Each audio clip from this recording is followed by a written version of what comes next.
On essaie de comprendre aujourd'hui la télévision. Claude Bouchieu, est-ce que vous êtes d'accord avec ce que dit Jean-Luc Tremblay? J'avoue que je ne comprends pas très bien le concept de Jean-Claude Tremblay. Enfin, cette différence déjà, Jean-Louis, entre vérité, réalité.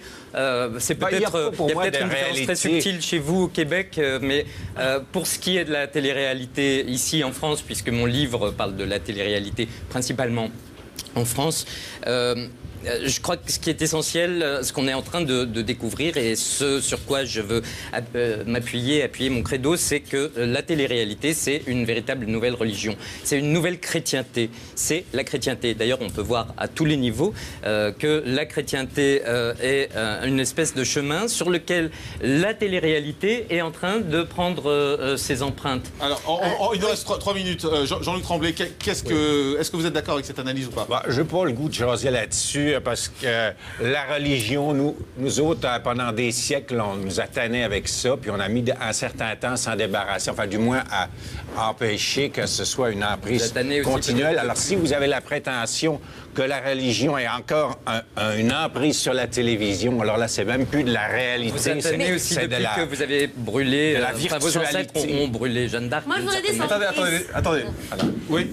Allez-y. Je voudrais dire en guise de conclusion, je pense que tous les deux, vous avez un avis qui est favorable, ce que vous pensez. Je pense qu'on peut accepter les deux. Mais vous n'avez pas vécu ce que nous, on a vécu. On n'a encore rien dit. Et c'est pour ça. Et ça, c'est essentiel de le dire. Mais moi, je tenais à dire que c'est pas évident. Attendez. C'est pas évident. Et ça, il faut le dire. Allez-y, Jean-Luc Tremblay, rapidement. Bon, moi, je m'attache à faire des émissions culturelles et non cultuelles. Non, je crois que peu de personnes ici ont vu le genre d'émission que vous faites, mais on ne peut pas appeler ça culturel. Mais nous autres, dans une ferme célébrité où il n'y a pas plus de ferme que de célébrité... Alors justement, la ferme célébrité, c'est quoi avant d'être... Il n'y a pas de réalité pour moi là-dessus, monsieur. C'est l'Arche de Noé, parce que la célébrité chez nous autres, ça n'a pas d'importance. Il n'y a pas de paparazzi au Québec.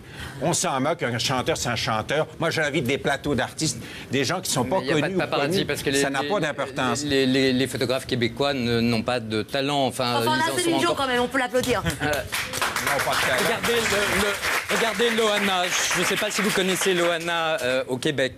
Vous avez entendu parler d'elle. Loana, c'est l'archétype de la sainte, c'est Marie-Madeleine. Hein, qu'est-ce que j'entends là?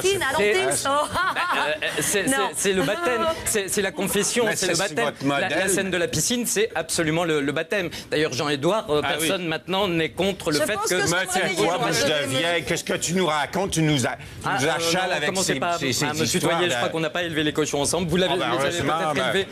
Vous avez dû aller à la ferme célébrité peut-être pour élever les cochons. Moi, je n'en faisais pas partie. Ni fermier, ni célèbre, et je m'en porte très bien comme ça. Ce serait bien que vous enleviez vos lunettes d'ailleurs, parce que c'est assez. Alors, on va pas voir votre regard. Non, il a l'air un peu tort. Il a le droit de faire ce qu'il veut. Nous sommes en France. Il a l'air un peu tort, ce regard. Ok, on va peut-être en rester là. Oui. Parce que voilà, c'est un peu dommage. Enfin, j'ai l'impression que, je sais pas. Permettez que je vous aide à enlever vos lunettes, peut-être. Mais qu'est-ce qu'il a, celui-là? Voilà. C'est intéressant de voir son regard maintenant. Hein. Oh my God. Regardez. Je sais pas où sont les caméras. La caméra est en face, mais voilà. On peut voir à quel point. Je ne veux pas m'achever un chalet.